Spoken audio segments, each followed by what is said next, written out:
Hi friends, இப்போ Pandian store பார்ப்போமா? பாண்டியன் ஸ்டோரில் என்ன நடந்துச்சு?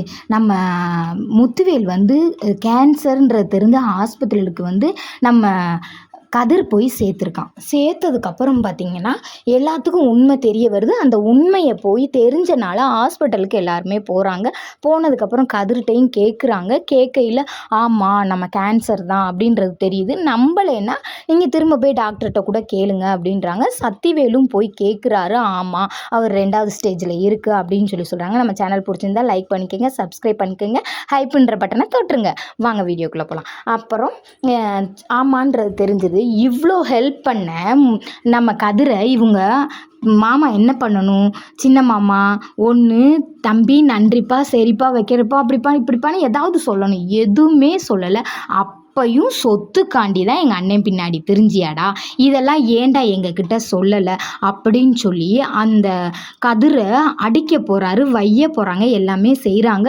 ஹாஸ்பிட்டல் விட்டுமே திறத்திடுறாங்க. திறத்துனோன்னையும் வீட்டுக்கு வராங்க. வீட்டுக்கு வந்தோடனே ராஜி வந்து நான் அப்பாவை பார்க்கணும் அப்படின்னு சொல்லி நம்ம கதிர் வர்றதுக்கு முன்னாடியே கேட்குறாங்க. சரி இருப்பா பார்ப்போம் அப்படின்னு சொல்லி சரவணன் சொல்லிக்கிட்டு இருக்காரு. கதிர் உள்ளே வந்துடுறாரு. உள்ளே வந்ததுக்கப்புறம் ஏன்டா மாமா விட்டுட்டு வந்த அப்படின்னு சொல்லி நம்ம கோமதி கேட்குறாங்க. இல்லைம்மா இதுக்கு மேலே என்னை இருக்க விடலம்மா அப்படின்னு சொல்லி நம்ம கதிருமே சொல்கிறாரு. அப்போ நம்ம ராஜி புரிஞ்சுக்கிட்ட அளவு கூட யாருமே புரிஞ்சுக்கல.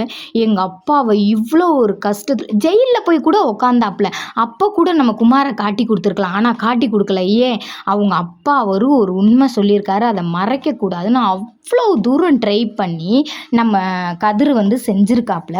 ஆனால் அதோட அருமை வந்து யாருக்குமே தெரில. நான் கூட ராஜியோட அம்மா கூட ஏதாவது பாராட்டி 2 வார்த்தை பேசுவாங்க வைப்பாங்கன்னு பார்த்தேன். கடைசி வரைக்கும் அவங்களுமே எதுவுமே சொல்லலை.